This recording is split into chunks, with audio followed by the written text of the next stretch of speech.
This special hearing of the Tom Lantos Human Rights Commission, Forced Organ Harvesting in China, Examining the Evidence, will come to order.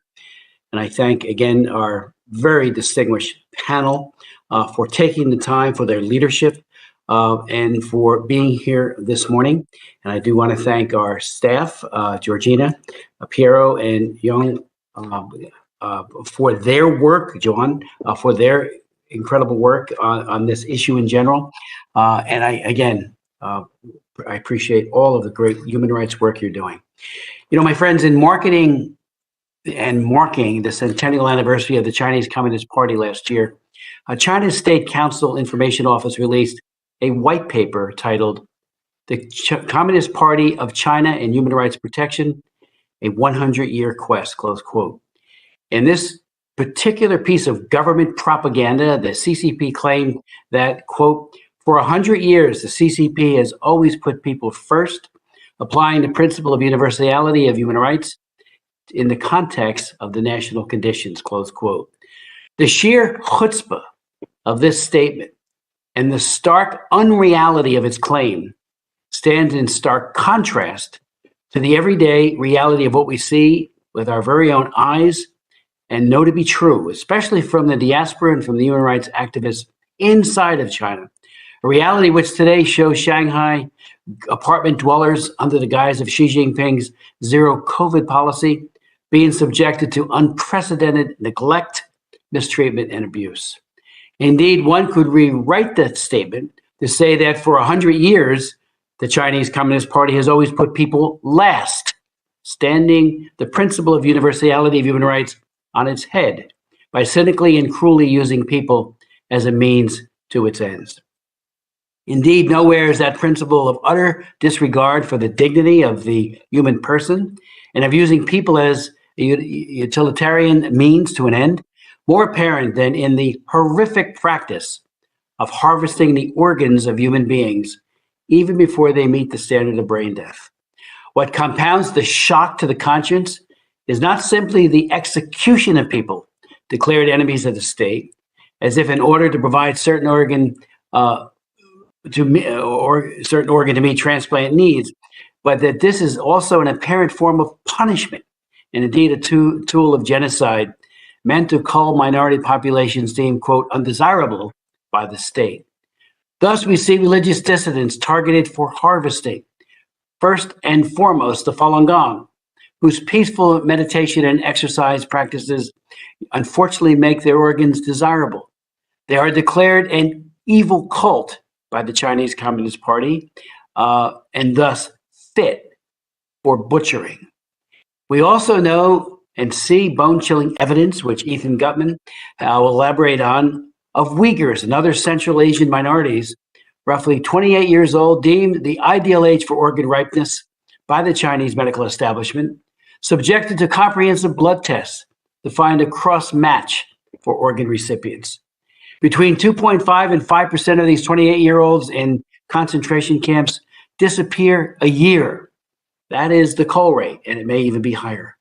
Sifting through the evidence, an independent body, an international tribunal sitting in London, has concluded that, quote, forced organ harvesting has been committed for years throughout China on a significant scale, and that Falun Gong practitioners have been one and probably the main source of organ supply. Those culled from more than 1.5 million detainees in Chinese prison camps who are being killed for their organs serve a booming transplant trade that is worth some $1 billion a year. We are fortunate to have as one of our witnesses today, the head of that tribunal, Sir Jeffrey Nice. Regrettably, despite the Chinese Communist Party's claim of initiating reforms to the transplant system and reducing transplant tourism, troubling stories of abuse continue to come to light. There's been no abatement. It's gotten worse. As one of our expert witnesses, Dr. Matthew Robertson of the Australian National University will explain to us today the conclusions of a groundbreaking article he co-authored with Dr. Jacob Lavie. Namely, nearly 3,000 Chinese medical journal articles published between 1980 and 2015, during which time the Chinese government said it would stop procuring organs from executed prisoners tell an entirely different story. That doctors in China performed organ transplants without following the standard procedures for establishing brain death. Their work, recently published in a top peer-reviewed U.S. medical journal, is a testament to Chinese egregious lies and violation of international standards and, indeed, the most fundamental standards of humanity. Though this still shocks me, and it's sad, it doesn't surprise me, nor does it surprise other people who very seriously follow human rights abuse in China. More than 2 decades ago, I actually chaired a human rights hearing in my subcommittee. It was probably the first hearing, I believe it was.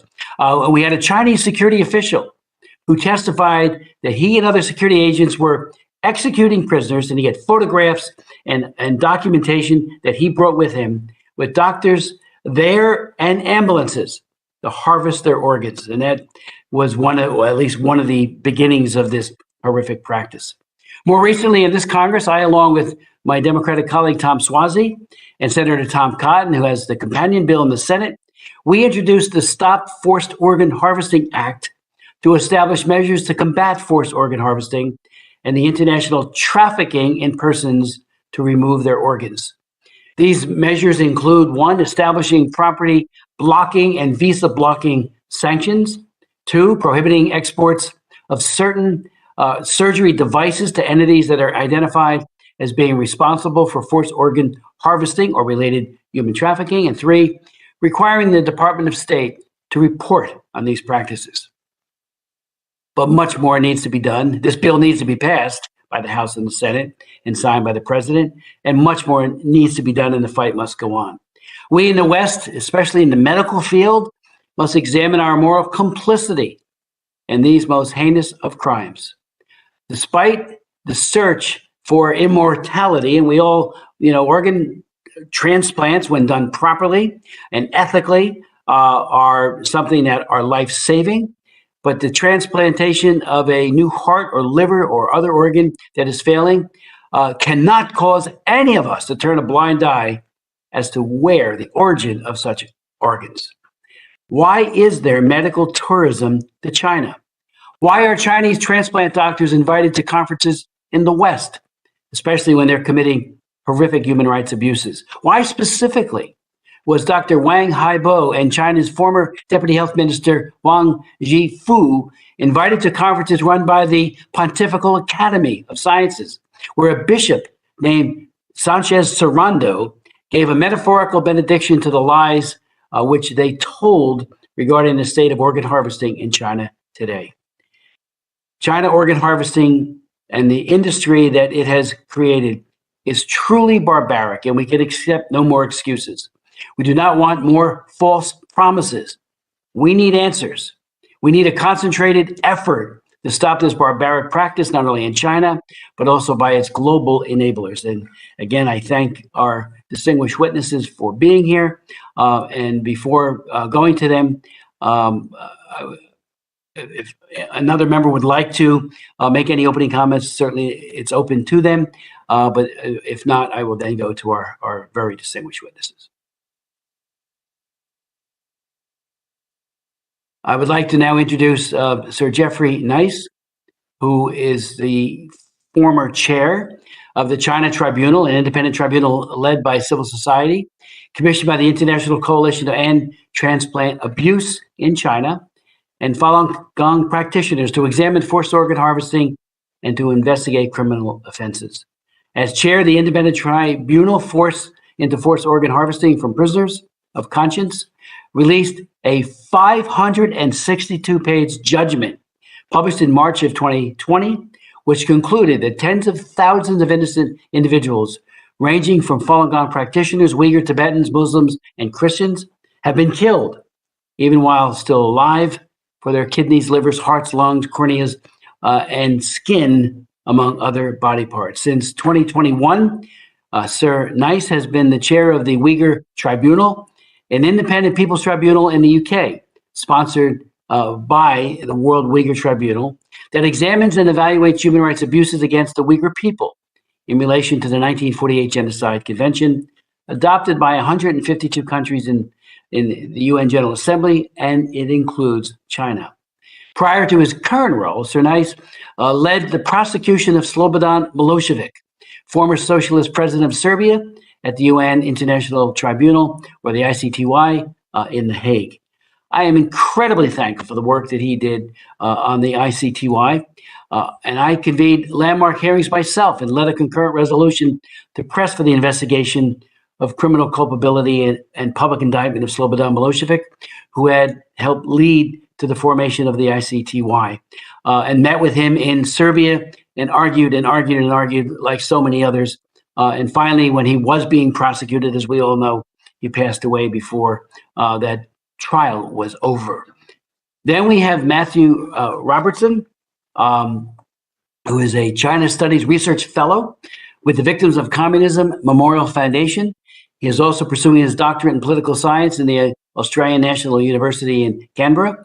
On April 4th of 2022, Mr. Robertson, along with Dr. Jacob Lavie, co-authored an article entitled Execution by Organ Procurement, Breaking the Dead Donor Rule in China, which used statistical forensics, demonstrated the falsification of Chinese donor registry data between 1980 and 2015. His article is published in the American Journal of Transplantation, a top peer-reviewed publication. His large-scale computerized textual analysis of nearly 3,000 Chinese academic papers reveals that individuals could not have been possibly declared brain dead, and the surgeons in the PRC have executed individuals by organ removal. What a horrific practice.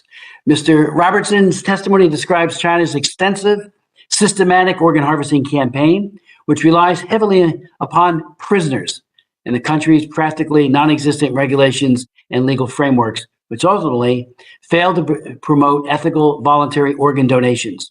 Our witness also describes the inherent disconnect between donor lists provided by the Chinese government and the rapidly growing number of thousands of organ transplantations annually. In addition, his statistical model shows the inherent anomalies and impossibilities in official data sets, revealing the Chinese government's action to execute individuals during organ transplantation before they could be declared dead, brain dead. Ethan Gutman is the Senior Research Fellow in China Studies for the Victims of Communism Memorial Foundation and co-founder of the International Coalition to End Transplant Abuse in China. As a longtime advocate against forced organ harvesting, surveillance, forced labor, and genocide in China, Mr. Gutman has testified before the Congressional Executive Commission on China, the European Parliament, and the United Nations, and in 2017 was nominated for the Nobel Peace Prize. He has also written several publications on these critically important matters like Losing the New China and The Slaughter. His book we're currently working on, The Xinjiang Procedure, which draw on his personal interviews with Uyghur and Kazakh refugees throughout Central Asia. In his testimony, he brings to light his investigation of witness testimony of individuals formerly in re-education camps in the PRC, and as I said earlier, a 20-year-old and others who are disappearing. And he'll get into that during his testimony. Then we'll hear from Dr. Enver Tohti, who is formerly a former oncology surgeon who was ordered by the Chinese government to carry out the first known case of live organ harvesting in 1994. He had over 13 years of experience in the Railway Central Hospital before he fled the People's Republic of China to the United Kingdom due to political reasons. In addition to having firsthand information of forced organ harvesting, Dr. Tohti discovered the connection between the highly disproportionate malignant tumor rate and the nuclear test site at Lupnor region. So he has been a truth teller for quite a long time. From his written testimony, we'll hear his story of the PRC government's execution on demand for organs, as well as how he witnessed individuals, oftentimes young boys, with U-shaped scars, which most likely indicated they were missing a kidney. It is truly disturbing and chilling. It is a horror story, reading your firsthand accounts, but we thank you for speaking out and for the pivotal role in the campaign that you are playing in this fight. Then we'll hear from Secretary Robert Destro, professor of law at Catholic University of America, Columbus School of Law, and he did serve as former representative for Tibetan issues in the State Department and as the Assistant Secretary of State for Democracy, Human Rights, and Labor under the Trump administration. During his role as Assistant Secretary, he worked, and that's the point man, the point person for human rights in the administration. He worked on efforts to stop goods and services produced by slave labor, as well as to monitor and develop reports on human rights, religious freedom, and human trafficking. His written testimony asked a critical question: what should the U.S. government officials be doing with credible evidence of government-sponsored organ harvesting? And I look forward to his elaboration on this as well. I thank all of our witnesses for being here. I'd like to now yield to Congressman Bilirakis, who has joined us, who has been a true leader on religious freedom around the globe. Mike, Gus, I should say. Mike was his dad. I knew him well, too. The floor is yours. Thank you. Thank you, Mr. Chairman. And you've been a great mentor because you came in prior to me on these particular issues, and I appreciate it very, very much. Good morning, and thank you again to our co-chairs, my good friend, of course, Chris Smith, and my good friend, James McGovern. He's a good man for holding this hearing today. China has a long history using a variety of repressive methods as a part of a genocidal campaign to forcibly remove the people and culture of certain religious and ethnic minorities within China. The topic of today's hearing, organ harvesting, has far too long been swept under the rug by the international community. While this heinous practice has been used against a variety of ethnic and religious groups like the Uyghurs, the Tibetans, the Muslims, and Christians, and Falun Gong practitioners in particular have been the target of the CCP. Falun Gong is a traditional spiritual discipline founded in 1992, and only 4 years later started facing oppression from the state, which has only increased in intensity, unfortunately. Falun Gong practitioners suffer from persecution, intimidation, and imprisonment, torture, and even death at the hands of the CCP solely because of adherence to their personal beliefs. They are the main source of organs illegally harvested by the Chinese government and are particularly targeted for other brutal treatment and torture while being held in Chinese prisons, concentration camps, and detention facilities. This is not something that just affects people in China, but even my constituents. My constituent, Yu Zhu, and his family are Falun Gong practitioners. A couple months ago, his father was abducted from his home in China without any charge being leveled or any notification to his family. Weeks later, Yu finally heard news of his abduction, but the local police and detention center would not confirm his father's status or allow anyone to communicate with him. You contacted my office, and Yu is a good friend of mine, but you contacted my office, and I was able to write a letter on his family's behalf to the Chinese government. Weeks later, and with pressure from my office, the local police finally confirmed the imprisonment of his father and the charge he was being held with. I've since sent follow-up letters to the Chinese government, continuing to advocate on Dejan Yu's behalf and against his unjust imprisonment. The United States and our allies must send a strong and unwavering message in defense of basic human rights and protections for all people. I'm encouraged by EU High Representative Josep Borrell's recent statement on China's organ harvesting and asserting that, and I quote, respect for human rights is not an option. And I wholeheartedly agree. The right to worship and freedom of belief must be protected throughout the globe. No person should ever be intimidated, forced from their ancestral homeland, imprisoned, or murdered because of their beliefs. This has been something I've fought for my entire congressional career as the co-chair of the International Religious Freedom Caucus and as a member of the executive committee for this particular commission. I'm proud to co-sponsor my good friend's bill, Chris Smith, the Stop Forced Organ Harvesting Act of 2021, and thank him for his leadership on this particular issue, and also a proud co-sponsor of the Falun Gong Protection Act. I will continue to work with my friend and our like-minded colleagues to get these bills passed into law. It's past time we stop China's brutal treatment of its own citizens. And I yield back the balance of my time, Mr. Chair. Thank you. Thank you very much, Mr. Bilirakis, for your very powerful statement, and again, for your leadership. It's tremendous. I'd like to now yield the floor to Sir Jeffrey Nice, and again, I thank him for making the time and all of our witnesses to be with us today.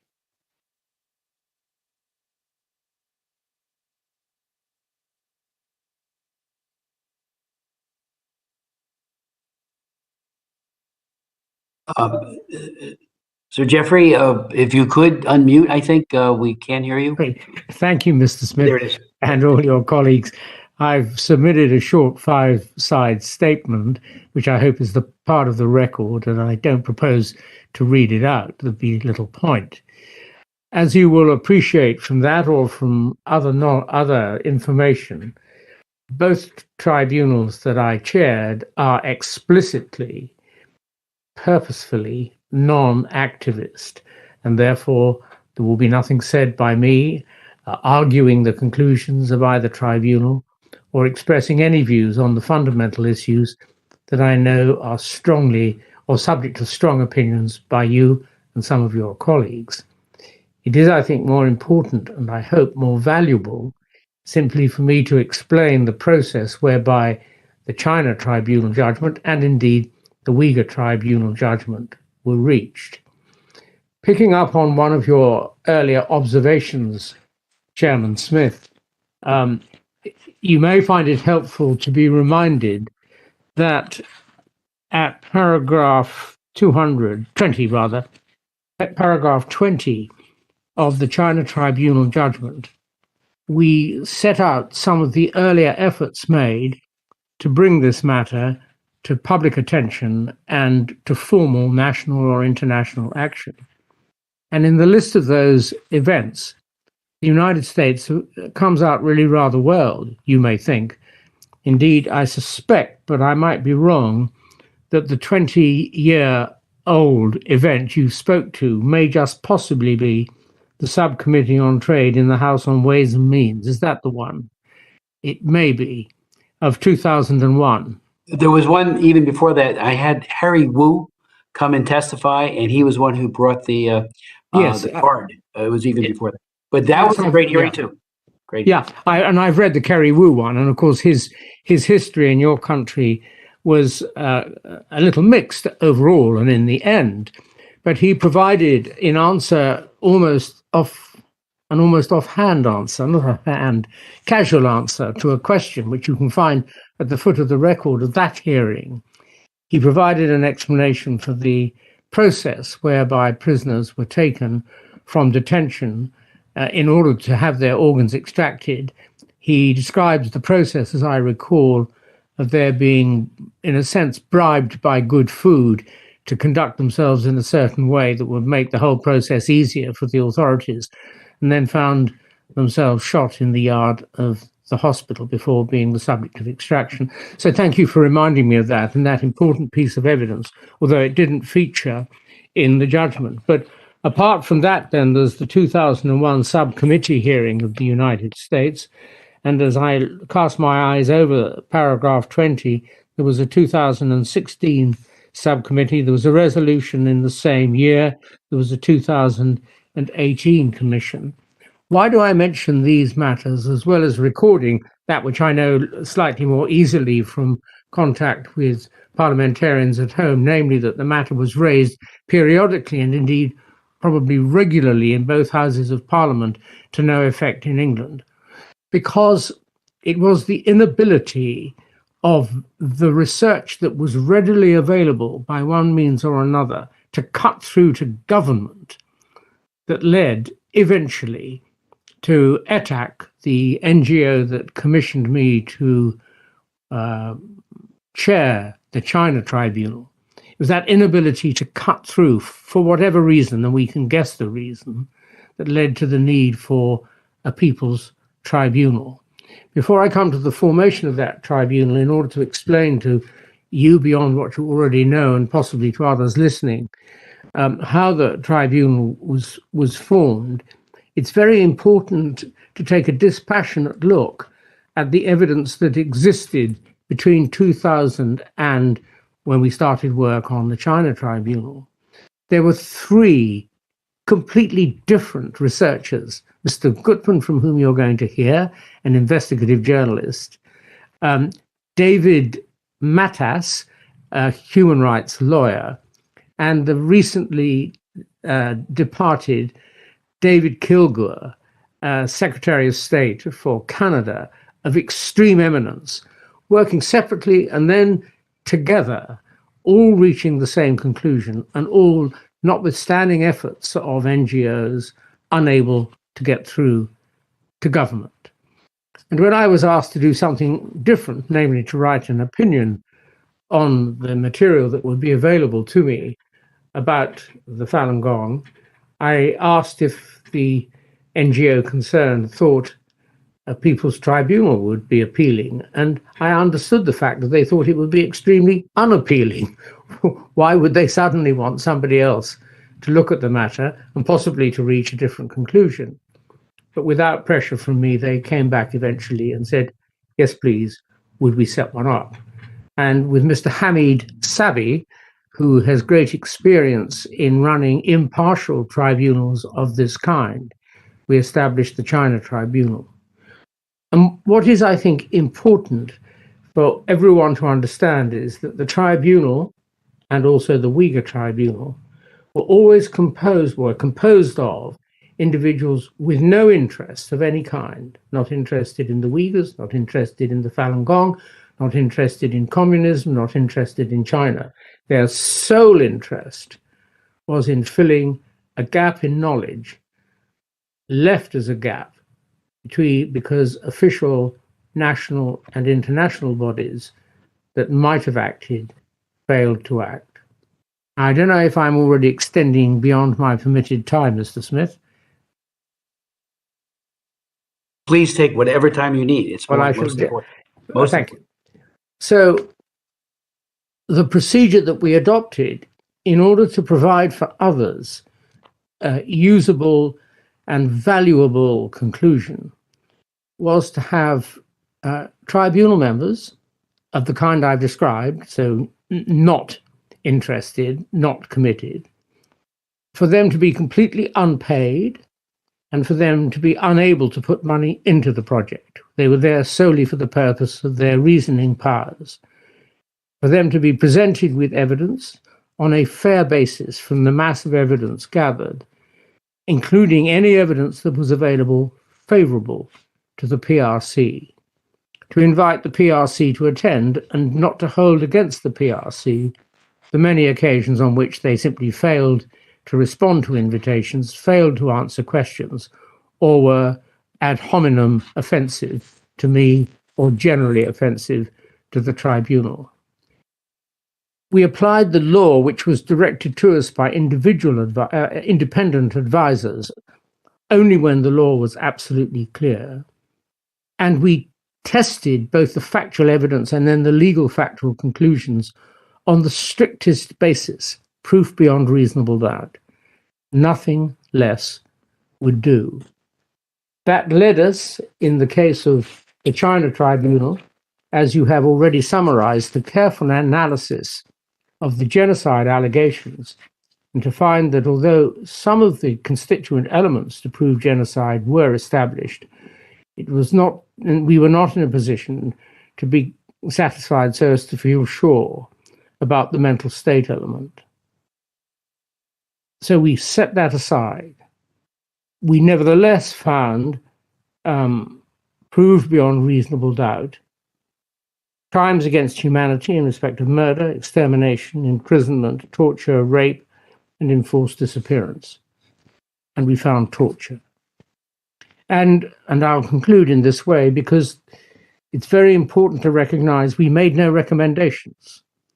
We did not expect to take over running other people's lives for them. And we did assume that, seized with a reliable judgment, other people would do their duty. And indeed, since then, the position has become clear that people will act on the basis of the judgment of the China Tribunal. We went no further than to say that governments and any who interact in any substantial way with the PRC, including doctors, medical institutions, industry, businesses, etc., educational establishments and art establishments, should recognize, to the extent revealed in the judgment, for interacting with a criminal state. We left matters there for you and others to take your responsibilities forward. Thank you. Thank you, Sir Jeffrey Nice, for that. Again, the leadership and the beyond reasonable doubt standard that you've applied, and you have given us, all of us around the world who care about these victims, such a foundation to act upon. So deeply, deeply grateful. I'd like to now turn and yield to Matthew Robertson for such time as he may consume. Thank you, Mr. Smith. I will present my my statement. Members of Congress, as you'll hear from the other witnesses, gathering reliable data about China's organ transplantation system is extremely difficult. Since 2016, I've collaborated with Dr. Jakob Levy, a cardiac transplant surgeon, professor of surgery at Tel Aviv University, and ethical leader in organ transplants globally, in studying China's transplant system. We've published 2 major scientific papers since then. I'm very pleased to discuss these works, but please let me place them in context. In the developed world, transplant organs come from voluntary donors. Executed prisoners are typically forbidden from donating their organs. The role of governments is to establish the legal and regulatory framework around ethical voluntary donation. China is unique here in several respects. It's the only country that has run what amounts to a state-sanctioned organ trafficking business out of its hospitals, while systematically using prisoners as the almost sole source of organs over many decades. Since 2015, authorities say they've stopped the practice, but there are good reasons to doubt these claims, and I'll discuss that in a moment. Secondly, China had no regulatory framework around organ transplantation at all until 2007. And because China is not a rule of law country, there's no guarantee that any regulations that do exist get enforced anyway. In the year 2000, China's transplant system began to grow extremely rapidly. Thousands of new transplant professionals were trained, scores of new transplant buildings, wings, and wards were opened, and organs became available almost immediately. Waiting times were advertised in weeks and days, suggesting that a pool of blood-type donors was available for execution and organ harvesting on demand. So for comparison, waiting times in developed countries are measured in months and years, not days and weeks. Also, throughout this period, China had no voluntary organ donation system. Officials claim that organs came from death row prisoners, but there was a major disconnect between this officially claimed source of organs and the reality that you can observe by looking at original documents in Chinese. The precise number of executed prisoners was unknown, but all available data shows that there were far from enough to account for the volume of transplants. A striking example of this can be seen in the year 2007. In that year, reforms to China's judicial system significantly reduced the number of death penalty executions. But in the same year, the largest transplant center in Asia, in Tianjin, was built and began performing probably thousands of transplants annually. And we are able to estimate those numbers based on triangulating a large range of Chinese language original documents. The government has never given a credible explanation as to where the organs came from. And as Jeffrey has discussed, the leading hypothesis is that prisoners of conscience, especially Falun Gong practitioners, were widely used as an organ source. Things changed a little in 2015, where under increasing pressure, Chinese officials claimed that they had stopped using organs from prisoners. They convinced the World Health Organization and other international medical groups that they were sincere in this promise, and PRC officials presented data to support these claims in 2018. The data they presented, however, were extremely thin. And Mr. Smith, you held another congressional hearing soon after those claims came out. So in 2019, myself, Dr. Levy, and the statistician Raymond Hine published a paper in BMC Medical Ethics, and we examined these claims of voluntary organ donation reforms, looking at the official data. We found that the claimed voluntary organ donation numbers were extraordinarily close to a simple mathematical model, meaning that the growth of the data was extremely smooth to an unnatural degree. We found no other country with a remotely similar growth trajectory. China's data were between 1 and 2 orders of magnitude smoother, that is, closer to a simple model than that of any other country. And because China's numbers were growing so fast, there's even less reason they should have conformed so closely to a simple model or been so smooth. Our research found numerous other contradictory and impossible claims in other official data sets. And this was at the central, provincial, municipal, and hospital levels. We used qualitative and quantitative analysis. Dr. David Spiegelhalter, a former president of the Royal Statistical Society and a leading statistician in the UK, reviewed our paper, and he wrote, "I feel their analyses are appropriate. The anomalies in the data follow a systematic and surprising pattern.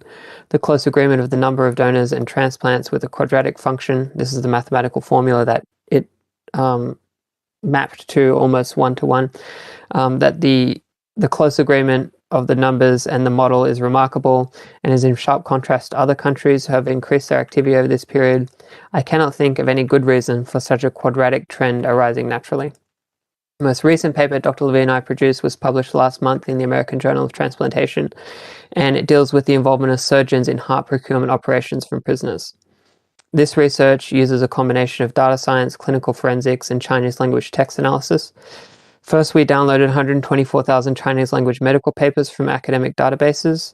We then digitized and filtered them down to 2,800 papers about heart and lung procurements. We programmed a fuzzy string matching algorithm to search through them for phrases indicative of surgeon participation in executions. And this resulted in 310 papers, and then we examined these one by one very closely and found 71 papers giving explicit descriptions of surgeons appearing to violate the dead donor rule while procuring hearts from prisoners. So in plain language, it means the papers appear to show that the donors, who were prisoners, were alive at the time of the surgery and were killed by the transplant surgeons in the process of heart extraction.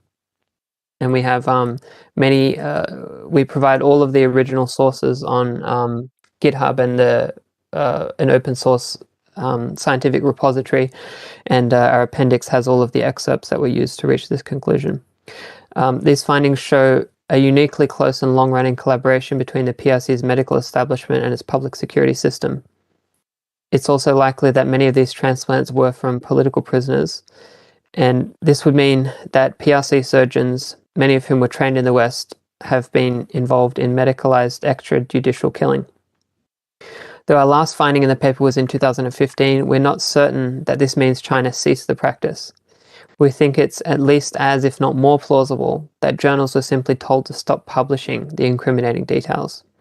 The grassroots open source research collective, the World Organization to Investigate the Persecution of Falun Gong, published a detailed Chinese language report of similar findings in September 2014.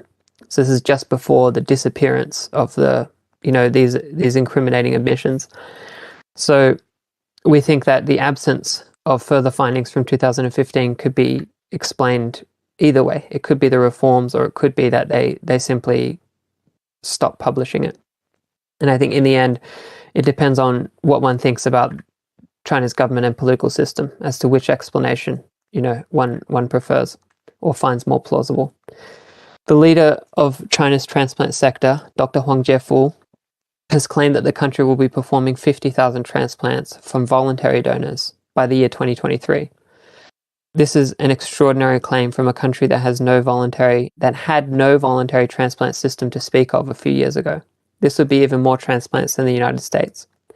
Given what we know about the falsification of organ registry data and the involvement of transplant professionals in the execution of prisoners by organ procurement, there are obviously major questions about the real source of all these organs. I think these questions are particularly urgent now given the mass incarceration, systematic blood testing, and biometric surveillance of new political prisoner populations in Xinjiang in recent years, and they are obviously vulnerable to this form of predation. Those are my comments. Thank you.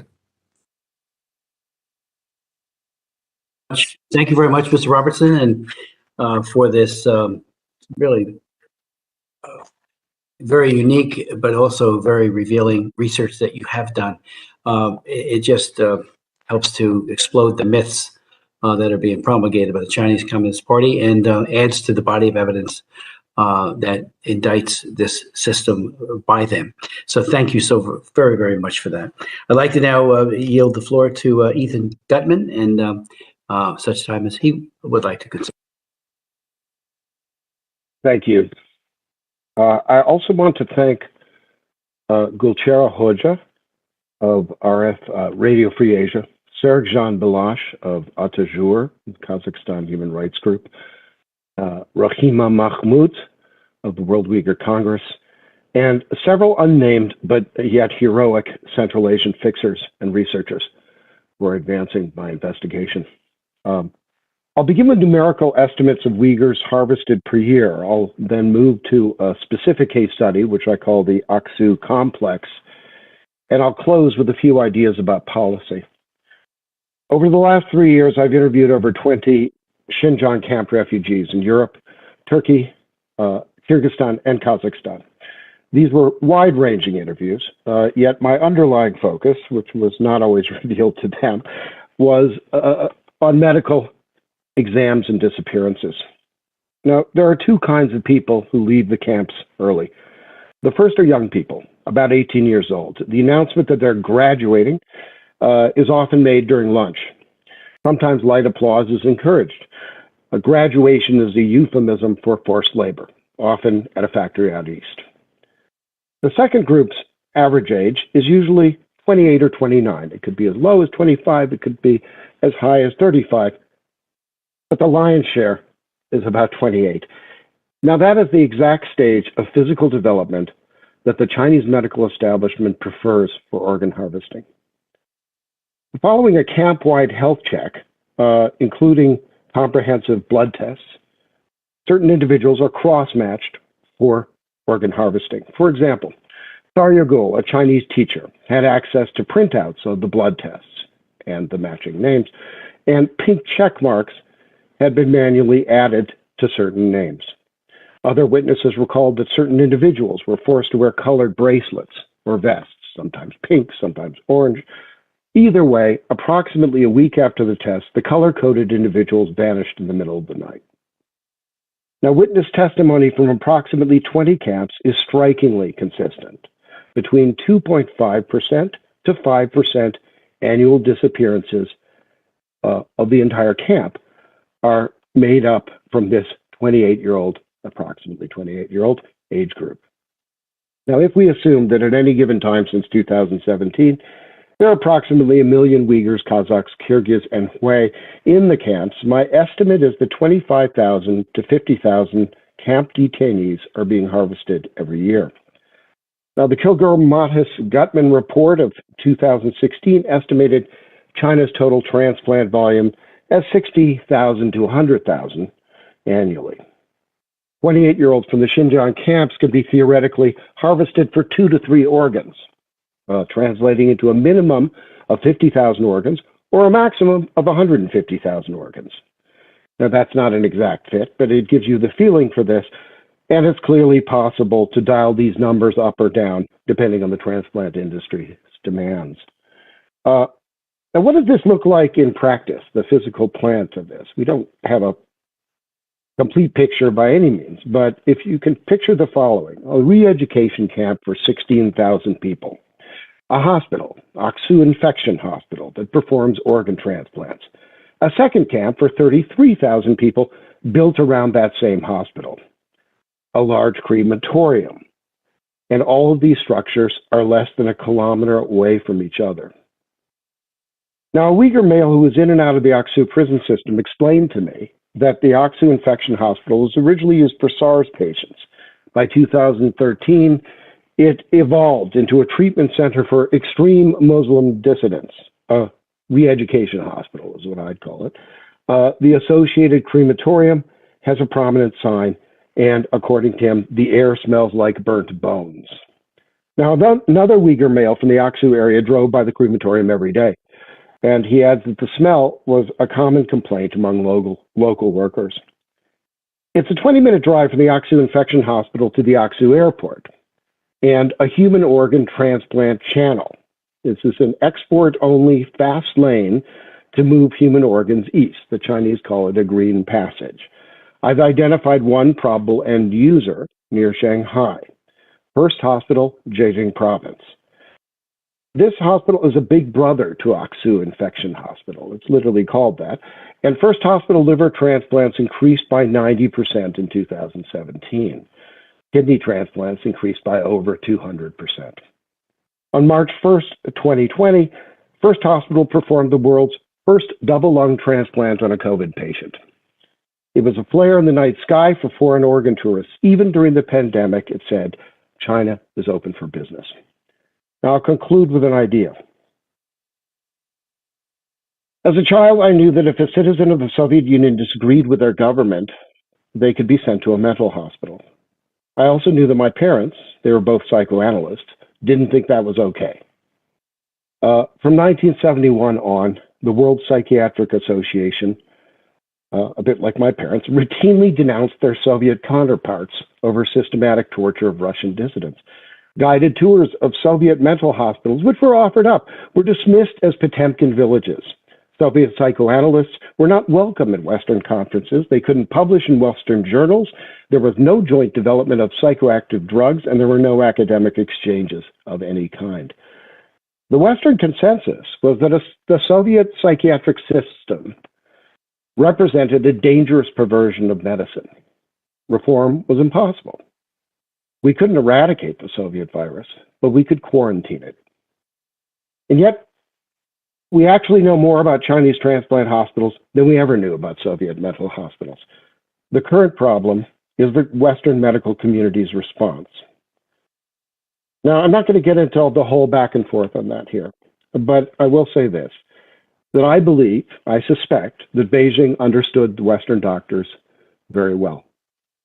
You say that you are here to help. You believe that you have the whip hand, but you are weak. You hunger for the status we can provide.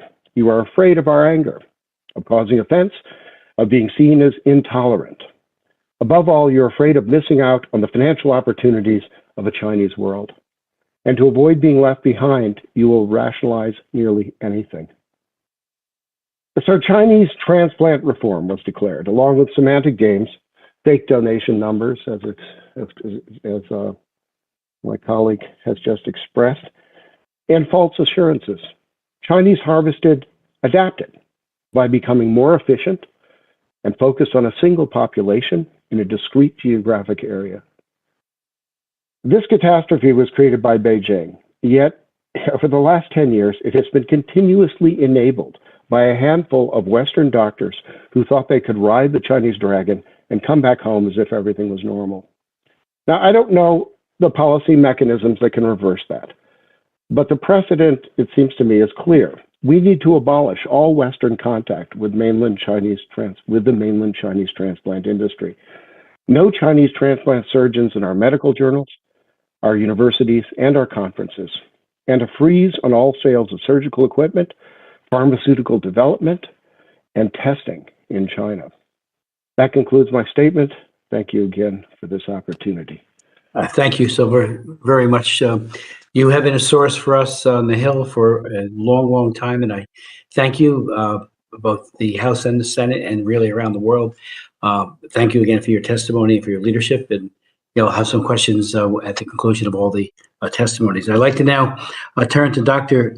Toti and ask him to provide his testimony and take whatever time you believe you need to take to tell your story, which is very, very unique. Thank you very much. Sorry, my commanding of English, so I have to read out my statement. My name's, ladies and gentlemen, my name is Anwar Toktibogda, a former surgeon who has extracted organs from an executed prisoner. I was born in the town called Qumul, which is in the eastern part of the East Turkestan, where Chinese referred as Xinjiang. In the summer of 1995, it must be a Wednesday, my two chief surgeons called me into their office, asked me if I would like to do something wild. I agreed with excitement. They told me to go to the theater and ask for the largest mobile operation pack, take my two assistants and request for two nurses, inform anesthesiology department for two anesthetists as backup, then report to them as 9:30 next day morning at our hospital gate together with our ambulance, which is in fact just a van with a bed in it. Next day morning, we have assembled at the gate. Two chief surgeons appeared in a car and told us to follow. The convoy then on its way to the direction of the west. Halfway through our journey, we turned left. I had never been to this part of the world. Our driver said, "This is the way to the Western Mountain execution ground." I felt chilly even in the hot summer. There was a hill, and our two chief surgeons were there. She said, "You wait here. Come around when you hear gunshots." We were scared. Did not dare to ask why. At that moment, I remembered a movie line, "Gunshot is the command." There were gunshots, not machine gun shooting, but many rifles shoot at the same time. Again, gunshot is the command. I urged my team jumped into the one driving towards the entrance to the field. There were many, 10, 20 corpses were more visible to me to the left, on the slope of the hill. Shaved heads with prison uniform. The foreheads were blown up. A police officer shouted at us, saying, "To the right, far right. The last one is yours." Confused, "Why is mine?" Anyway, no time for that. Moved to the location. Our surgeon held me and told me, "Hurry up, extract the liver and the two kidneys." Again, word of my superior is the command. I then turned into a trained robot to carry out its duty. It was a man's body in his 30s, unshaved with long hair and civilian clothes, with a bullet wound to his right chest, had already been put in the van. The nurses have prepared the body. Two chief surgeons standing on my left, observing my movement. I asked anesthesia. She said no need. She said they will do something if it is needed. The man seems already dead anyway, so I started my insertion.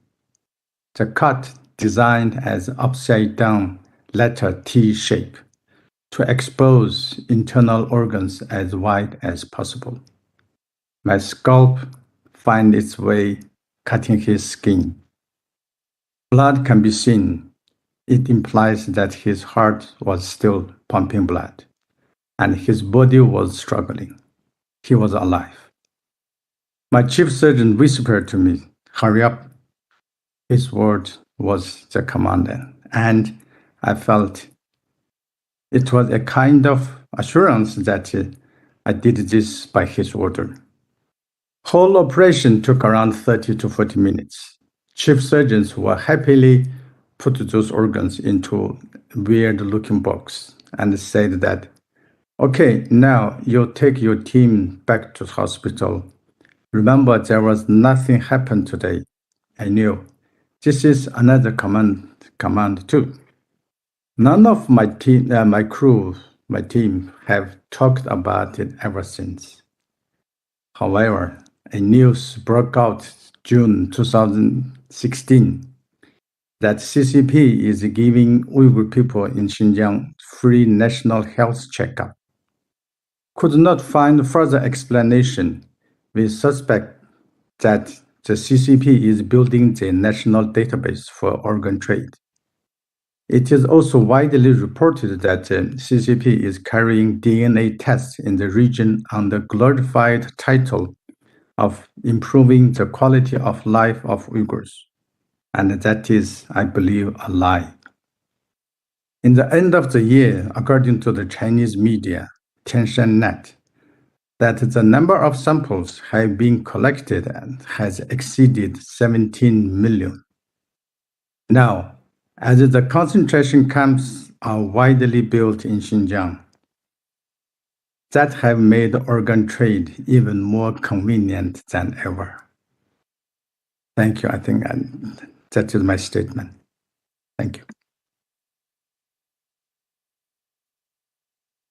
Doctor, thank you so very much for the bravery of bringing this information forward and the clarity that you bring to this entire inquiry into this ongoing abuse. So thank you so very, very much. I'd like to now yield to our final witness, Secretary Destro. Again, whatever time he deems appropriate. Well, thank you, Mr. Chairman, for having me in today. I really do appreciate the opportunity to speak with you and to share some experiences. Please extend my gratitude to Chairman McGovern as well. Since I've submitted formal remarks for the record, I'm going to use the short time I have available this morning to share a few additional observations that I draw directly from my experience as the Assistant Secretary of State for Democracy, Human Rights, and Labor. I have three of them. First, and most important, it's really not enough for Congress to hear evidence about the inhumane behavior of the Chinese Communist Party. You also need evidence about the actions and budget priorities of federal agencies, including the Department of State, USAID, Health and Human Services, the Department of Labor, and Customs and Border Protection, among others. These agencies have both the authority and the discretion to monitor the behavior of the CCP and to develop and enforce policies that make it clear to the Chinese and to the American business, academic, and medical communities who work with them that these behaviors are unacceptable. My first concrete suggestion, therefore, is that you hold a hearing, closed if necessary, on how the billions appropriated each year for China-related issues actually advance U.S. policy. It goes without saying that money talks. Second, use the appropriations process to direct funding to projects that will produce actionable intelligence on human rights and corruption in China.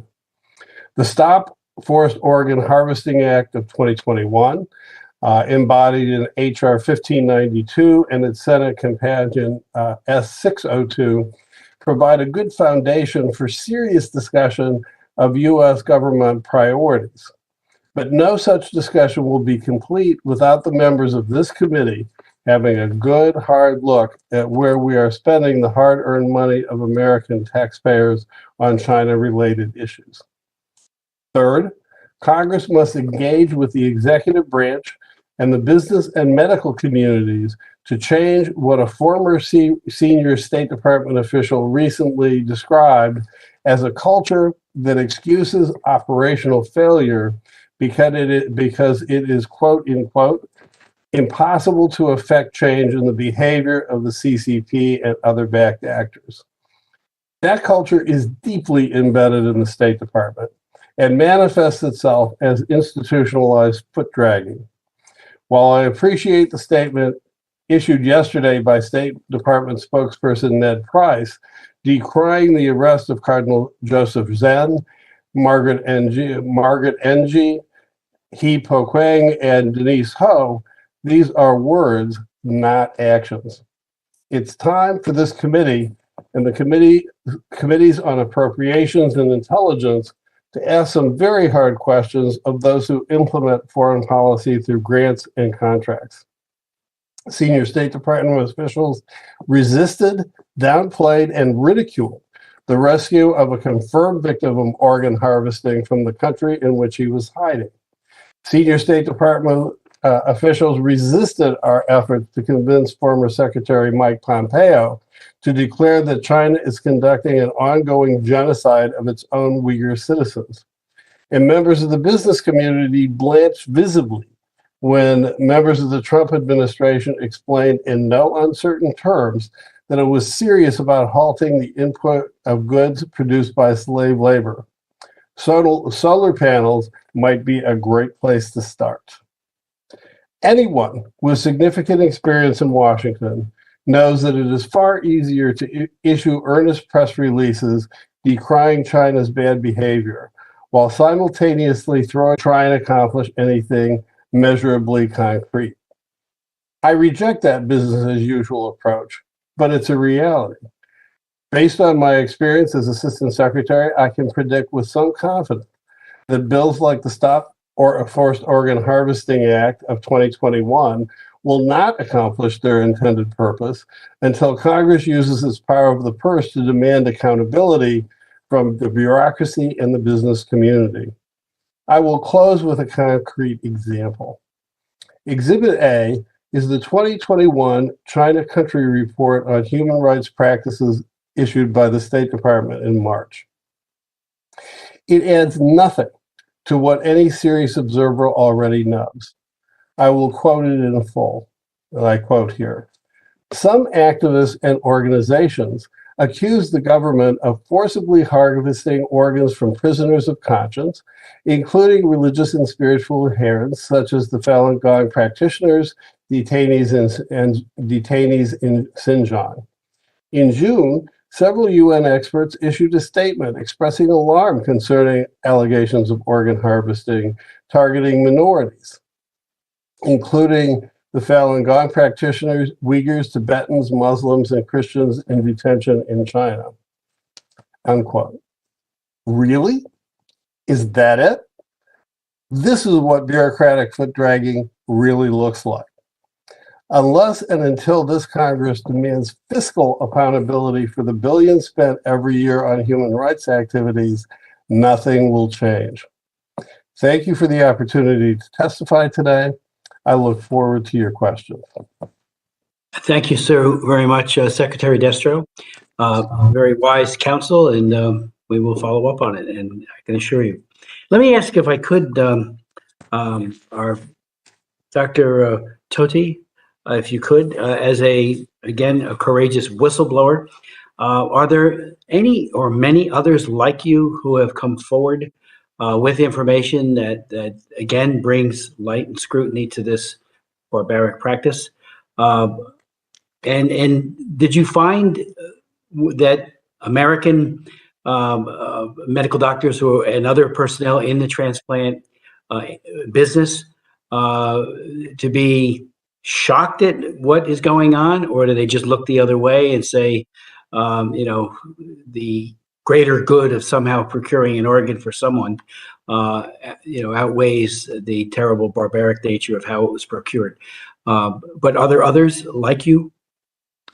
Well, I wish there are others like me in the world to speak out.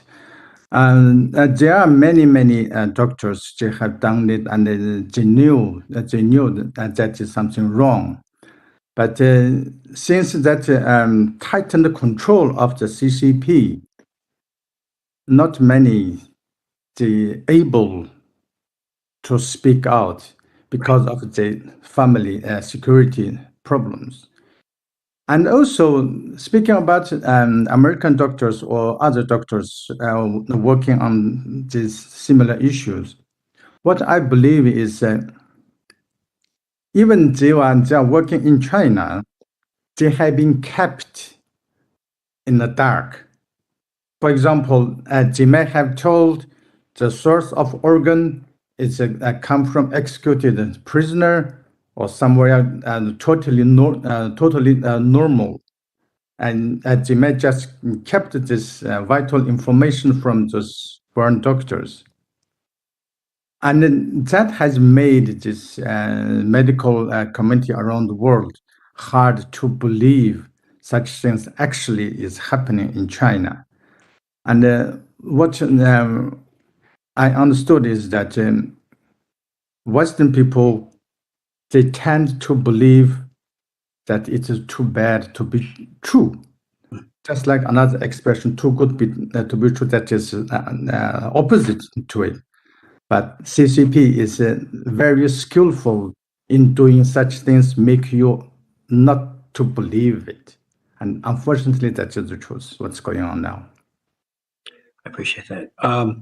Those that are still inside the country, obviously, would be hard pressed, but are there others who are now part of the diaspora who would be willing to have the bravery? Of course, we know the Chinese Communist Party is notorious for going after family members and friends who remain behind. I mean, one of the first people I worked on coming out of her case was Rabia Kadir, and she sat right across from where I'm sitting right now years ago, and they had her sons arrested. Now her entire extended family in Xinjiang is either incarcerated or in some way being brutalized.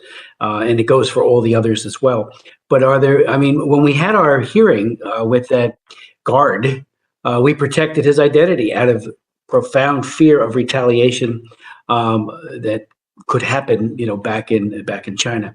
But are there any, especially in the diaspora, who could be encouraged to come forward to break this see no evil, hear no evil mentality, as you said, too bad to be true, too horrible to be true, so they don't believe it? Yeah. Well, I heard that a Chinese surgeon in the United States claimed the asylum a few years ago. Then when I tried to contact him, then he disappeared. And I don't think he has been captured by China, but he just disappeared into the American society and then kept quiet. Again, all the more reason why we're so grateful for your courage in coming forward, Doctor. You know, the American Society of Transplantation in 2013 said that they welcomed the new national policy out of China. It has been my experience. I've been a congressman for 42 years. I have worked on Chinese human rights abuses since I got here. My first amendment was in 1983 on the whole forced abortion issue and the complicity of groups like the UN Population Fund and others as part of the one child per couple policy.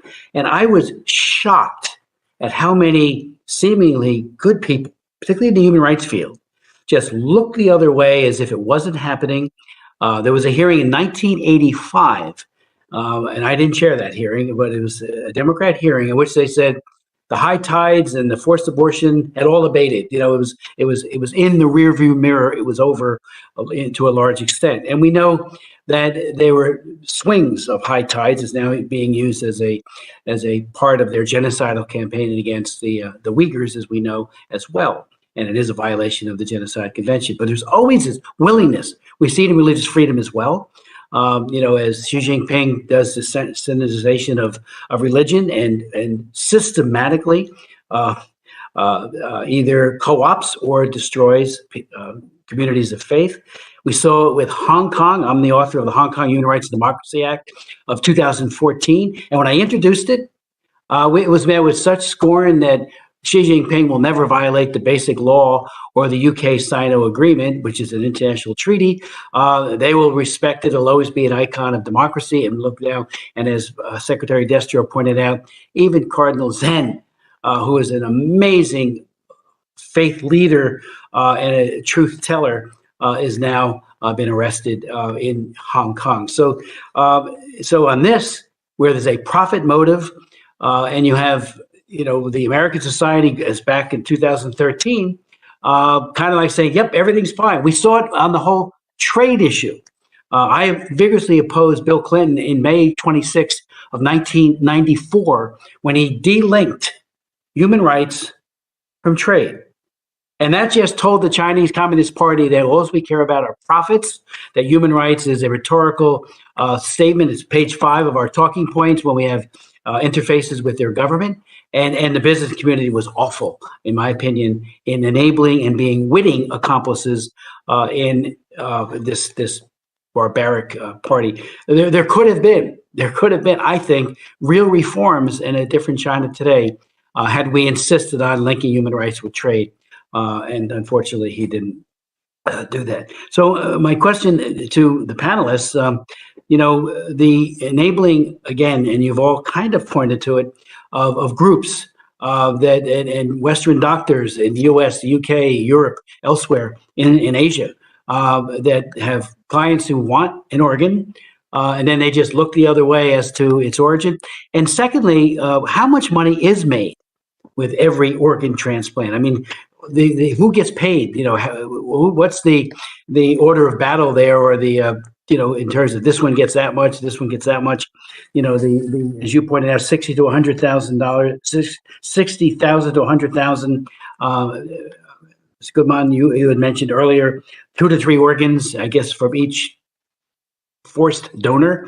And do leadership in the CCP get donors, get organs here? I don't think we focused on that much in the past. They have breakdowns in their systems, and all of a sudden they need a liver.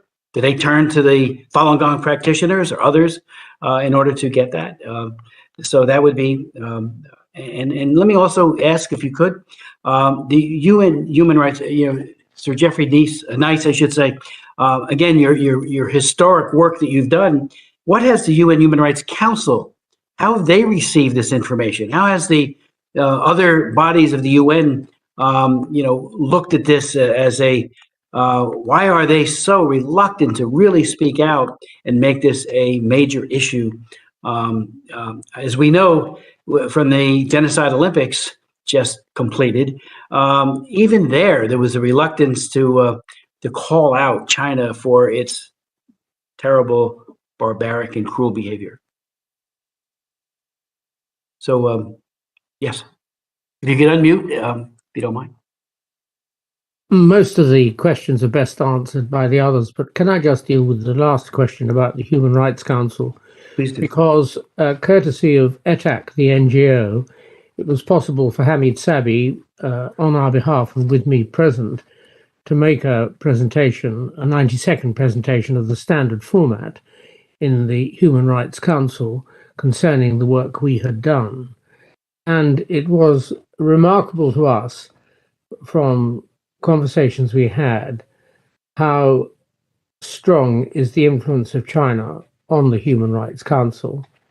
Would be perhaps betraying one or two confidences to go as far as I might privately, but it was very clear that people were afraid both to talk, almost to think, sometimes. And we had organized on that occasion a side event, and even at the door of the side event, the Chinese representatives were present, trying to stop us even having that side event. So I think you will have to be realistic. We all have to be realistic about the power that goes to countries that fund these international institutions. The International Criminal Court is forever at risk because of lack of, or possible lack of, funds. The UN likewise.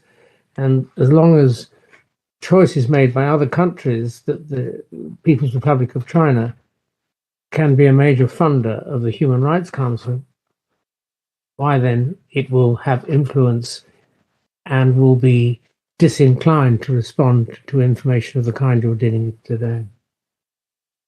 Thank you. And just on that point, when under Kofi Annan, when they were talking about reforming the commission to a council, it fell far short, especially keeping rogue nations like China and others who commit atrocities off the council.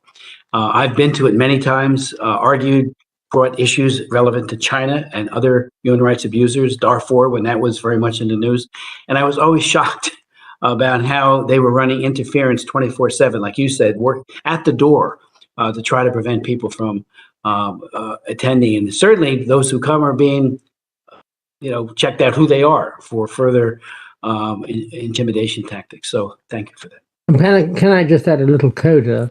Sure. On the 17th, or was it the 19th of June of 2019, when I read the judgment of the China Tribunal in London in public, Newsnight, the premier evening political program, had a film to screen at 10:30.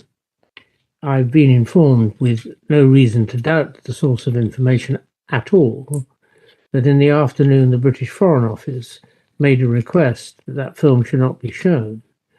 There may have been other reasons for its not being shown, but it never has been shown.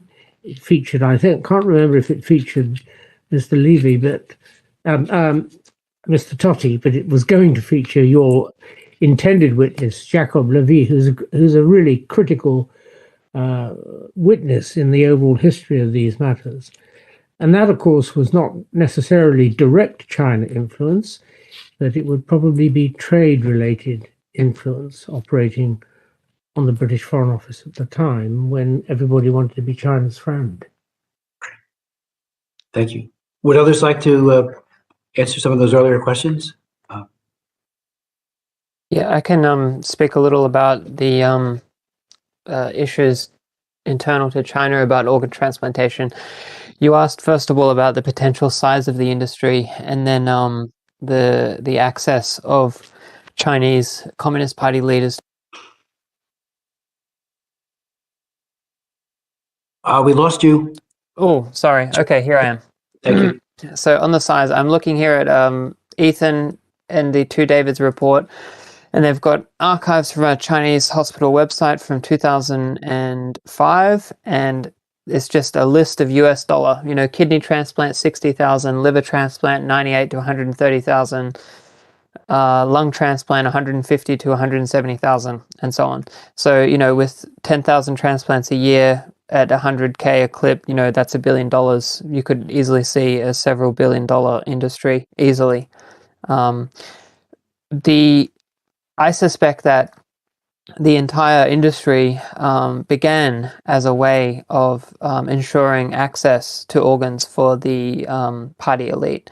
And I suspect this because a transplant professional has been on the healthcare committee of the CCP, either as a chair or vice chair, for many, many decades. And the healthcare committee of the CCP, it specifically looks after the health of the party leadership. The leader of the transplant sector now, Dr. Huang Jiefu, is a vice chair on that committee. And that's one of his most important titles, as a party member. It's not his role as a medical administrator. It's his role as a party cadre and someone who services the health of the party leadership. Secondly, the leading hospitals in organ transplantation are military hospitals, especially the 301 and 309 military hospitals, and they have among the most sophisticated transplant setups. And those hospitals specifically cater to party officials and high-level military officials. So it's very unlikely that they will be running out of organs and needing to come to the United States. I think the entire purpose was to secure this service for the CCP, just like they have their own, organic food supplies, private, high-quality food distribution systems specifically for the party elite. And other healthcare services. I suspect organs were, part of these privileges that accrue to being a party member. I appreciate that. Is that widely understood, Mr. Robertson? I don't think so. I mean, among not among the public, certainly. Yes, but I mean, even among policymakers, that Falun Gong practitioners' hearts, lungs, and other organs are being transplanted forcibly into Chinese Communist Party officials. I don't know, but I mean, it should be, I think.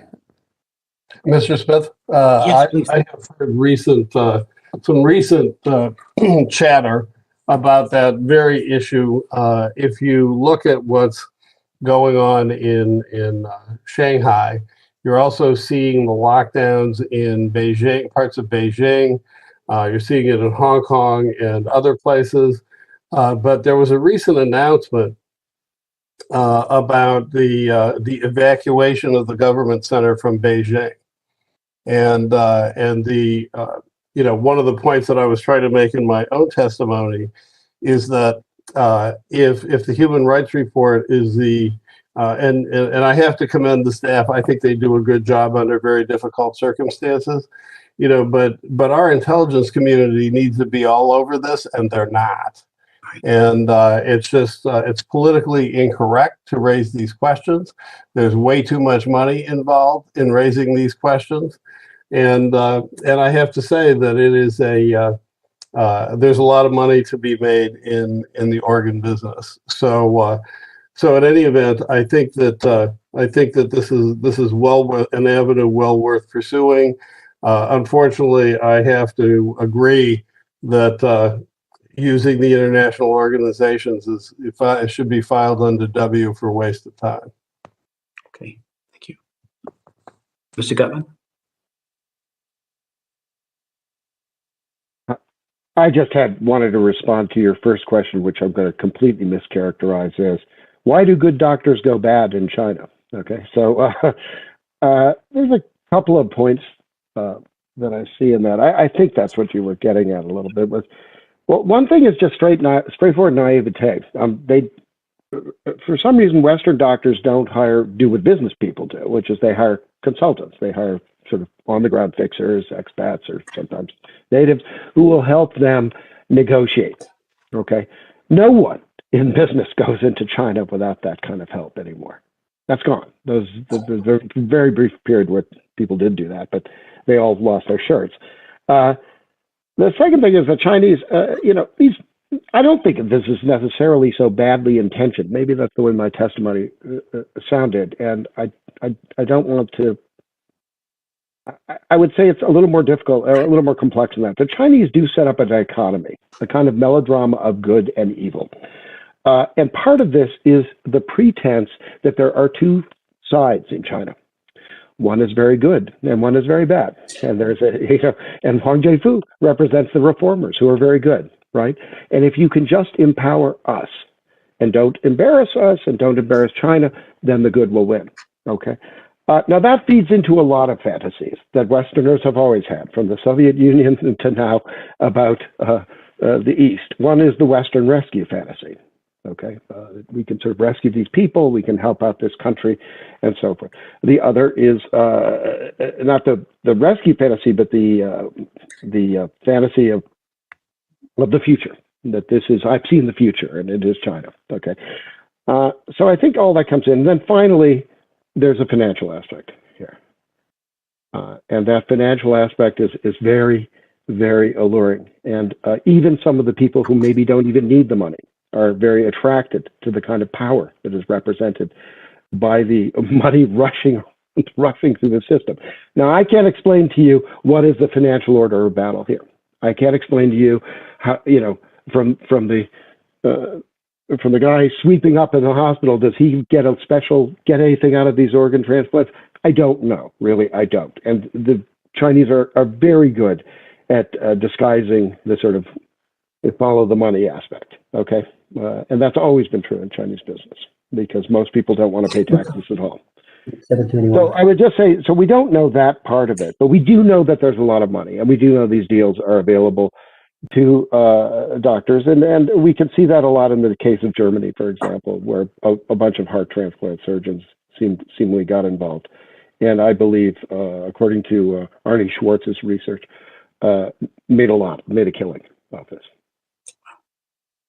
Mr. Gutman, I want to thank you, as well as Gordon Chang, who we've had at previous hearings, for raising, the concerns with such accurate data about human rights abuses. So I want to thank you and he for that kind of leadership, because otherwise we get a lot of baloney from people, including in the U.S. government, who just look askance. This issue has been so trivialized, so ignored. for so long, and we've been raising it through hearings, through bills that then don't get marked up because it's not politically correct, and the State Department says we got to look into that further, and they never do. So this idea of denying, but also trivializing. If you're the victim and you're having your organs taken out, whether you're awake or not, but certainly if you're awake, I can't think of an atrocity. I mean, this is Nazi-like, and the Chinese properly have criticized some of the terrible things that were done by the Japanese during the occupation during World War II. I read a book about the unit. I believe it was 731. I got to go back in my memory banks but when I read that, I was sickened that people could do this to prisoners, and a lot of them were prisoners who were either Chinese American or UK or Australian. And so I just raised that, and now they're doing it. They're doing it every day of the week. Let me just ask, there's a lot of collaboration with the United States and government, whether it be NIH, CDC. We know that China has its own CDC, and we work with them on a lot of things, even the whole virus. There's still open questions, which I think have not been answered adequately. A lot of cover-up about, the origins of the pandemic, COVID-19. But has the U.S. government, anyone who would like to take this, particularly the NIH and CDC, they're with a lot of these people all the time, collaborating, having meetings with them, and of course the NGOs, the doctor associations. Are they naive, or are they just willing to look the other way? But why aren't we speaking out through our healthcare diplomacy, which is a part of NIH, as we all know, and certainly CDC and NIH do work on that as well, about this terrible, terrible abuse. Why the silence? Well, Mr. Chairman, this is Bob Destro. I'll take that question in part because that's why I made the point about getting into the guts of the grants and contracts. Now that I've been at the State Department, I had one of the smaller foreign assistance budgets. It was only $1.5 billion, and only in Washington would that be considered a small sum. But the fact is that there is no oversight, zero, of how that money actually gets spent, and the people who get the money, get it, and it's basically cycled through American organizations who, if they ask hard questions, are not going to get the money.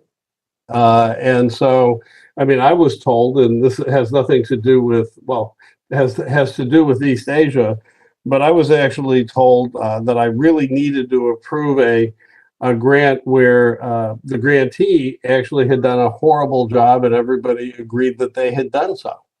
And I was reminded that it would be very politically unpopular if I canceled the grant. So it is I can't underscore enough how necessary it is to follow the money. That money comes back here. NIH and CDC and Dr. Fauci and Dr. Collins, if you look at the record, what you're going to find is that they bypass the authorizing committees and go directly to appropriations where they get what they want. So that's part of the problem. There was a long time ago, there was a cartoon strip called Pogo. And one of the famous statements is, "We have met the enemy and he is us." Yeah. Thank you, Secretary. Can I add something? Yes, please do. Thank you very much. Well, at just one point, the whole world is missing out is that how the CCP treating a normal human being's life. In CCP's eyes, only those CCP's members treated as human being, but all others is their asset of the state or asset of the Communist Party. Therefore, they can do whatever they want. So using human body for medical purpose is not new. For example, this book, on page 298, it says, as the footnote, it says, and then Internal Bureau, head of Internal Bureau of CCP was called Kang Sheng, and Kang Sheng authorized us to kill 3 counter-revolutionaries for medical purposes, and that is 1943. So once they think this is a human being, how can you do things to the human being? But in the CCP's eye, if you are not the Communist Party member, you're probably just same as asset, same as his car or his something, not as human being. Thank you. Thank you, Doctor. Is there anything else anybody would like to add? Yes. On your earlier point, yes, it's been quite heartening recently to see that organizations such as the British Medical Association have made pronouncements based on either the Uyghur or the China Tribunal without even consulting us, which is even better because it just is now part of the record for consideration. But had you been able to have present, as was hoped for, Professor Martin Elliott, the consultant surgeon who was part of the China Tribunal panel, the most formidable former clinical director of the most famous children's hospital, the Great Ormond Street Hospital. He and I were asked to attend on a BMA, a British Medical Association, British Surgeons Association meeting. And coming directly to your point about did they look the other way, it may be that the proper inference is that until there is very clear evidence that cannot be rejected, it's easier not even to ask the question. Once the evidence emerges, there's a desire to be skeptical, perhaps in the interest of professional relationships with people who you've got on well at conferences and in hospitals and stuff like that from China. But once the evidence is absolutely clear, then and at that moment, whatever disinclination to face reality tends to disappear, and the response to duty is the first action. So I don't think it's looking away in a nasty or wicked way. It's a natural inclination or temptation that needs to be dislodged. And the better, clearer, firmer, more objective the evidence, the easier it is to dislodge that inclination. Thank you for that point. Let me just also make an appeal, a strong appeal. We have a number of news organizations and journalists who are on this, watching this, and we will get it to many more at the conclusion who expressed an interest. My hope and appeal to them would be they have to start asking questions. The New York Times, Washington Post, Washington Times, liberal left, conservative right, who cares? Start doing the investigative journalism that adds to the accuracy of the picture. I mean, you're all doing breakthrough work and historical work, but more eyes than ears and incisive commentary by these individuals, investigative journalists, can blow this wide open.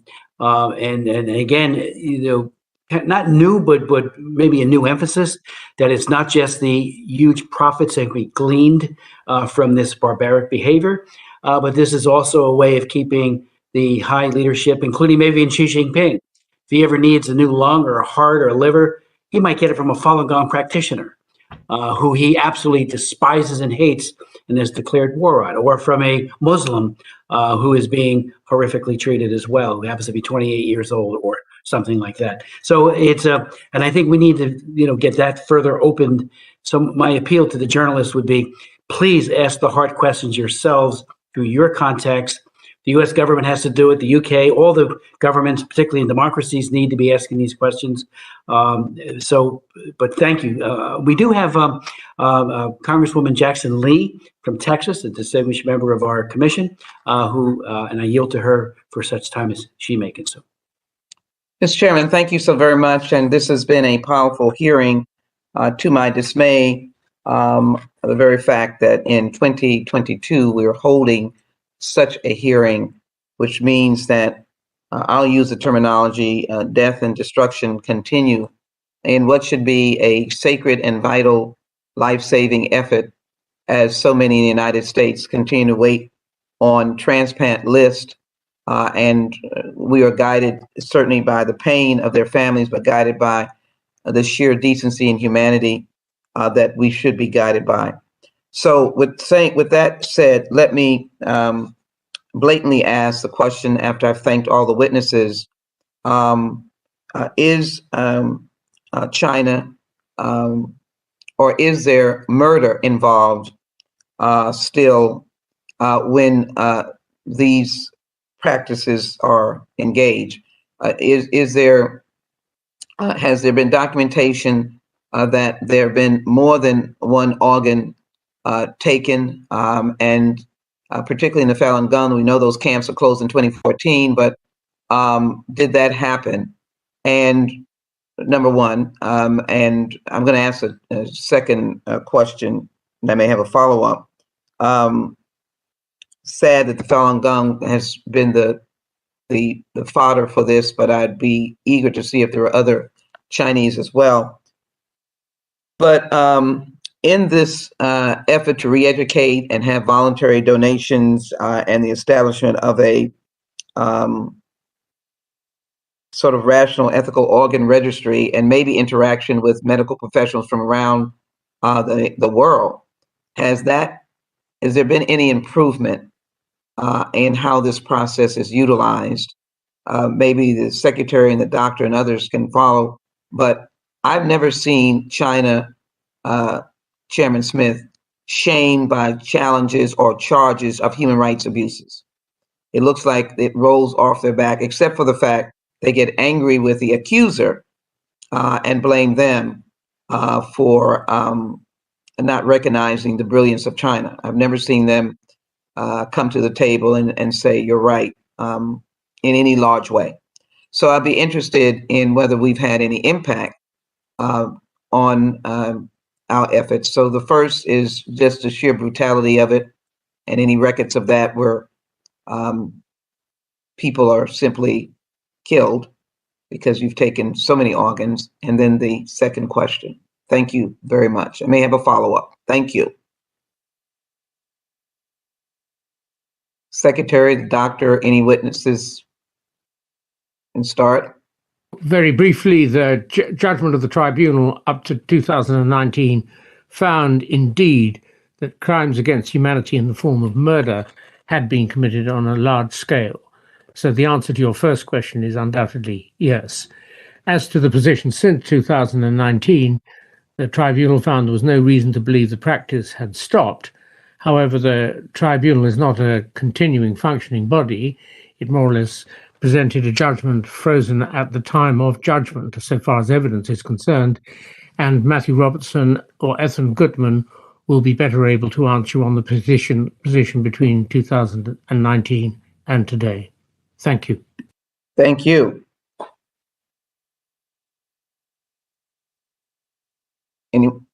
I'd be happy to just take the brief point that all the evidence I've run across, because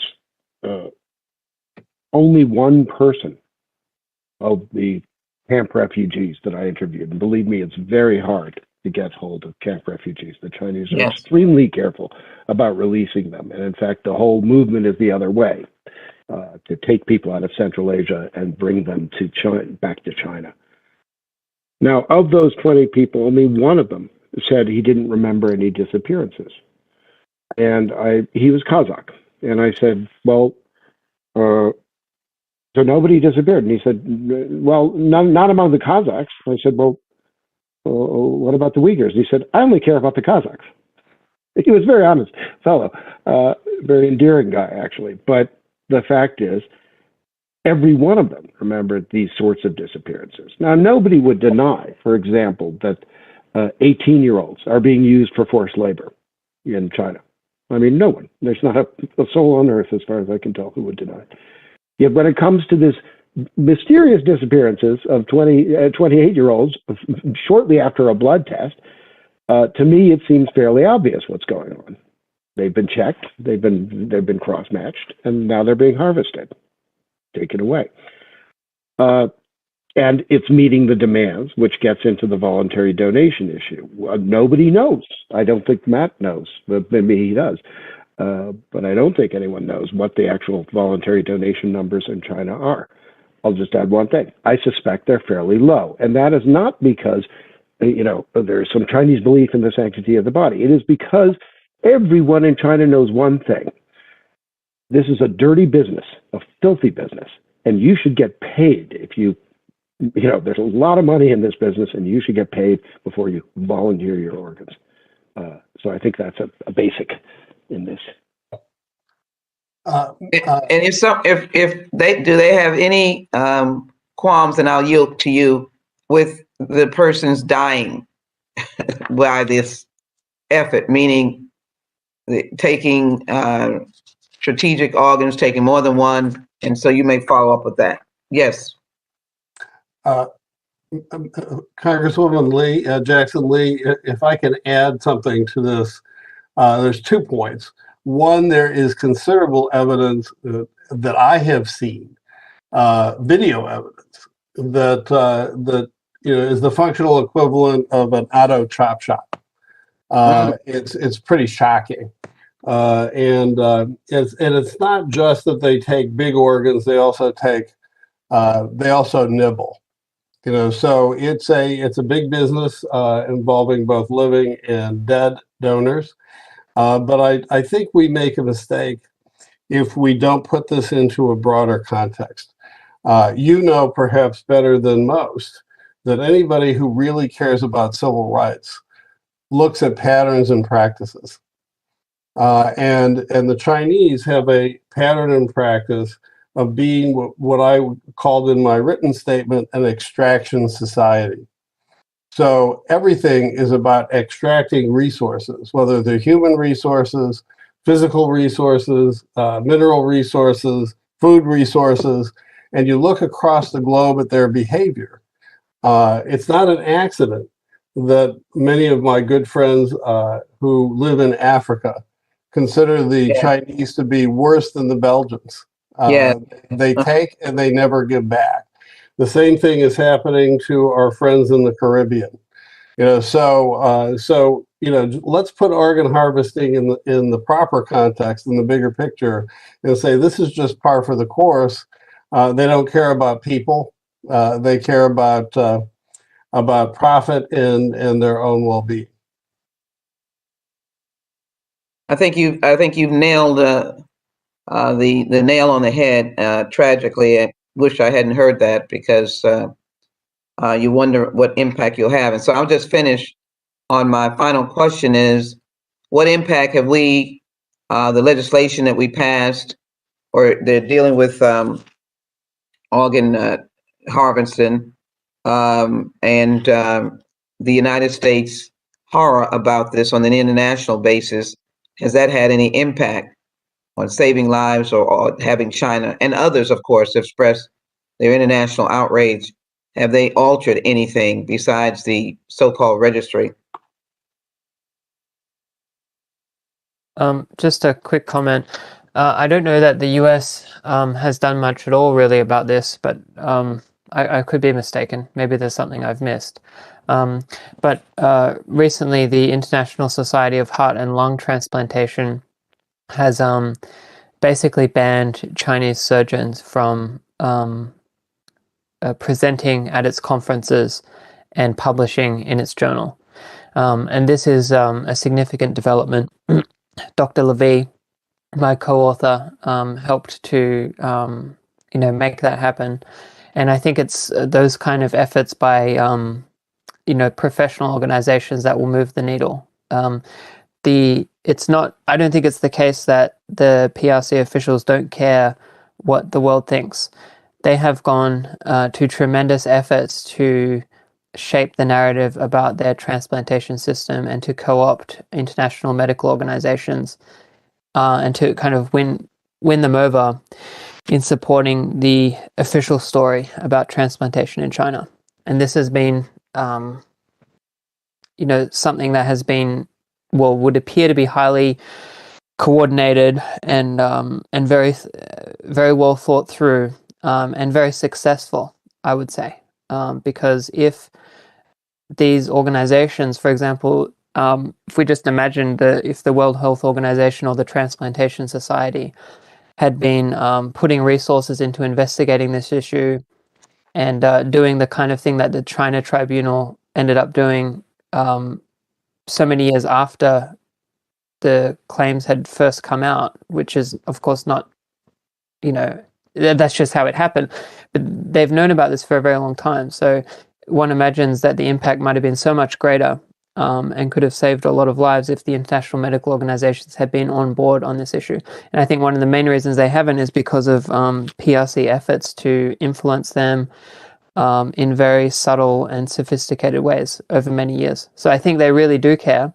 The case of psychiatric abuse that Ethan mentioned in the Soviet Union is similar, but the same thing happened with China from 2004 to 2006 or so, where the World Psychiatric Association they established a committee and they put China under a lot of pressure. And in the end, the Chinese Psychiatric Association essentially stopped. They were the ones who were kind of forced to do it by the public security authorities, but they basically stopped using psychiatric abuse against political prisoners in a systematic way. They never admitted that they did it, and they acted with umbrage and that at the very idea that they would be accused of this, and yet the abuses actually stopped. And that was basically because of their peers shaming them and casting them out internationally and stuff. In that case, it was Human Rights Watch that put its institutional energy behind that, and so that shows the impact that a major credible international organization with appropriate resources and these connections to elite networks in media and so on, it can have a big impact. I think it would be difficult to have as much influence on the organ transplant issue because it's such a huge industry in China, but it would at least be something. So I don't think any of these things can be overlooked. Well, let me, Matthew, thank you for being straightforward and pointing right back that we may not have done all that we should do. This is obviously a horror, and I asked the question, which I probably could have answered, which is many of these individuals, and many is a poor word, die. And under the extraction theory, the Chinese would have little caring of such, since they maintain, I think, about 3 million or so slaves in some form or another of their own people dealing with forced labor. And they are obviously ripe for utilization in this very horror-filled story and effort. So I'm moved to, I think this is something we have so many items of need on the commission's plate, but I think this is something that also has the need for, if the United States is not where it should be, to push this forward, because we know that China may not have a concern, but certainly the world opinion and any effort to let the world know of what is going on with innocent persons.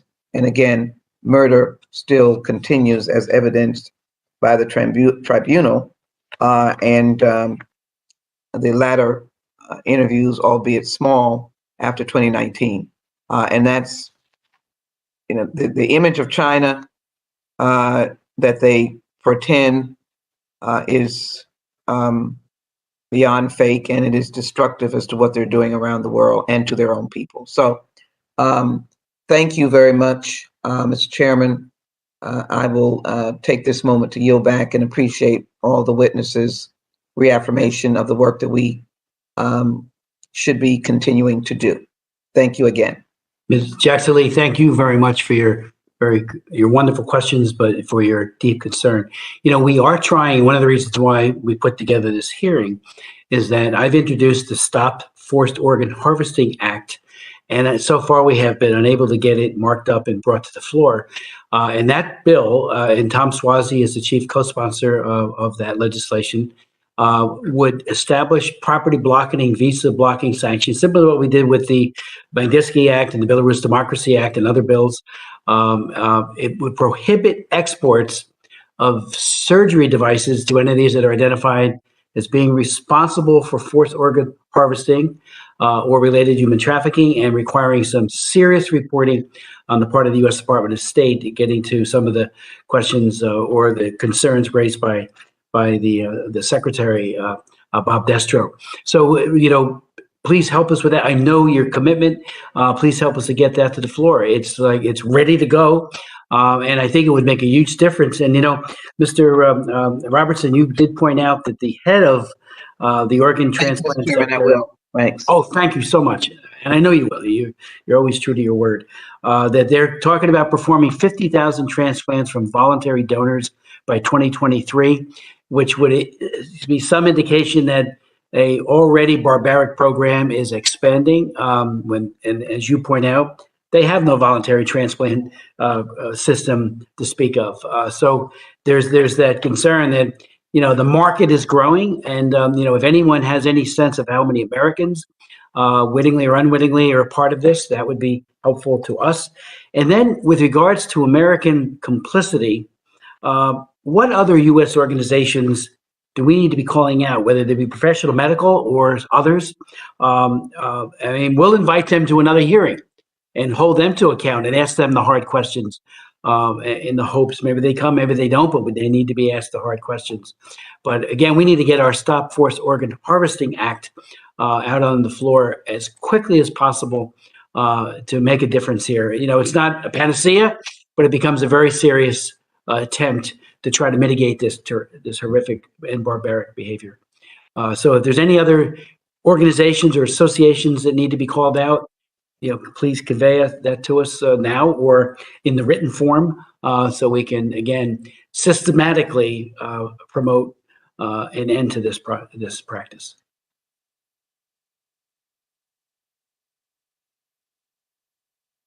No, but I'd like to make one point when this question has been. Can I make one point? Please do. Let your question be answered first. If nobody wants to answer that question, there's some point I wanted to make, and it has to do with a reference to Human Rights Watch, and also back to the reference to early practices serving the interests of high-level Communist Party officials. I don't expect people to read the judgment of the China Tribunal in full. That would only take about an hour and a half, I suppose, before you get through to the footnotes. But you'll find at paragraph 198, for 3 pages, something that we did not count as evidence, but that came to my attention and after we'd delivered judgment, and therefore appeared after we'd finished the hearings, rather, and appears in the judgment. And it relates to a very important human rights report, with which I expect you're all aware, of 1994, which was looking at the capital punishment issue rather than particularly the forced organ harvesting issue. But what I found so striking in that report, and very sadly the author of that report has fairly recently passed away, what I found striking in that report was a system dealing with Representative Jackson's concern, a system for killing, followed by organ extraction, that was a long time in place from the 1980s onwards. And all that needed to happen for the conclusions reached in the judgment to be true is for the door in the prison that used to open onto one system to be replaced by another door in the same prison. So if ever you find people querying the conclusions of this document, invite them to refer back to a system, to the 1994 Human Rights Watch report. And in case this is my very last contribution, I apologize for the presence of my cat, who there is no door on this part of my house, and it would be flippant of me on a serious occasion to observe that the cat is a Siamese cat, and therefore coming from Siam might have had a heightened interest in your proceedings. But I realize lightheartedness is not appropriate. No, it's always appropriate. Thank you. Would anyone else like to? Chairman If you Smith, could get back to us with those organizations that we need to be calling out, that would be helpful. Whether it be professional medical, it would be very helpful for us to be able to, because obviously some of these doctors collaborate, they train, here, not all of them, of course, and if there's unwitting enabling of this or witting, we need to know it.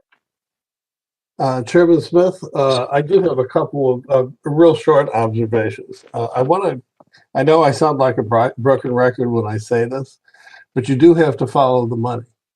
My colleague at Catholic University, Changguan Chang, the barefoot lawyer, explained recently to a former very senior official that the Chinese buy compliance, they buy silence. So the idea that follow the money is important. I cannot underestimate that. The other part is really a plea for those of you on the Hill. I mean, you are the ones who make policy, and in a bill that virtually nobody at the State Department was either aware of or has ever read. Is the Foundations of Evidence-Based Policy Act, which was adopted by Congress, bipartisan, co-sponsored by Senator Patty Murray and former Speaker Paul Ryan, that requires federal agencies to affirmatively demonstrate that their policies actually accomplish something. I'm telling you, if you actually ask somebody, what does a good outcome look like?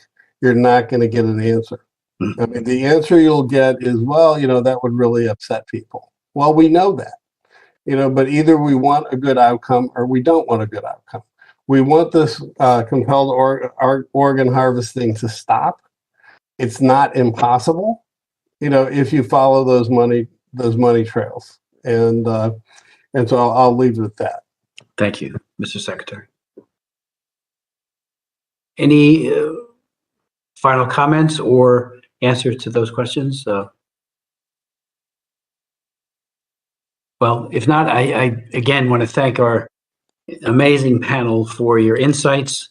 Our hope is that we can get our bill on the floor as quickly as possible, but it's far more than that needs to be done. We need a full court press by the administration, by the Congress, by the Parliament in the UK and everywhere else. So thank you for the amazing work you have all done. It's just it's extraordinary. And for the victims, you are their best friend. The hearing is adjourned. Thank you. Thank